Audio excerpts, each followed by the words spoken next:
the rough, wild ocean in these dories. Many of them had accidents. It's tough, wonderful sport work.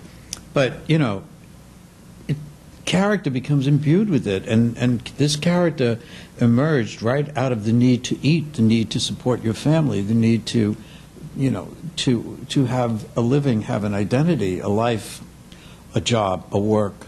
And so when that gets challenged, what is being challenged is a person's very own inner character. Mm-hmm. You want to take that away from me. Mm-hmm. You want me to, you know, now become a high school janitor because of the laws, because of General Electric, because of the government, because of these false, you know, claims of erroneous conservationists about the striped bass. Yeah. I mean, you know, they still are here. The fingerlings still come here. I had John Steinbeck, I mean, Tom, John's son. Yeah. And he once pulled up in this little estuary near where we live.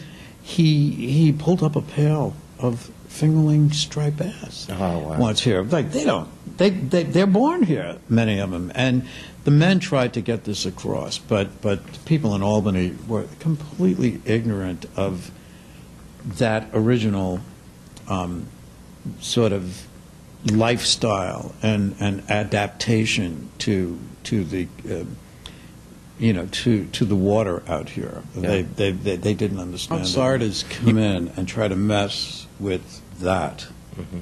And let's face it, not just baymen, but all workers, and especially artists, that really do get kicked around a lot. That's tough to deal with, because that, you know, that's character. Mm-hmm. And someone tries to take that away. Once you believe that it's yours, you know, it's a hard thing to deal with. It's a hard adjustment. Yeah, Joe, do you know how many of the Bayman community that when Peter Matheson wrote the book, when you adapted the book back in 1991, 1992? Mm-hmm. Where are we now in terms of then and the size of the Bayman community out here who are able to still do this work? You know, your question, for some reason, just focuses me on one person. Great. And that is Doug Kuntz, who took he's a fabulous photographer, by the way, who even as a young man, 25, 30 years ago, was documenting what goes on with these people in all kinds of weather, and his are the most gorgeous photographs. It's no wonder his book is such a beautiful, yes, extremely special, you know, book of these photos. And I was talking to him recently, and I wanted to tell him we're doing this play.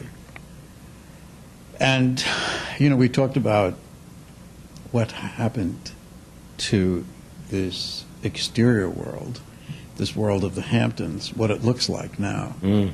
And also how so many people who are the people in the play have had to move away.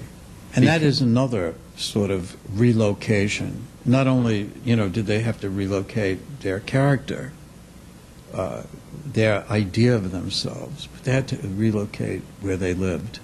They had to go away from the ocean, away from the bays, and so when Doug was talking about that, and talking about himself in that respect, mm-hmm, you know, that one cannot be insensitive to that. Did Doug Kuntz come from a fishing family, or was he a native out here that was a witness to what they did? Oh, definitely a witness to what they did, and definitely a lover of the ethos, you know, the very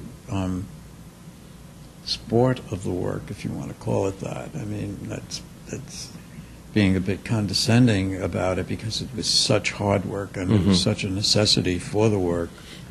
But, you know, to raise their families. You know, that just brings us right back to the title of the play, which Peter took from Sir Walter Scott.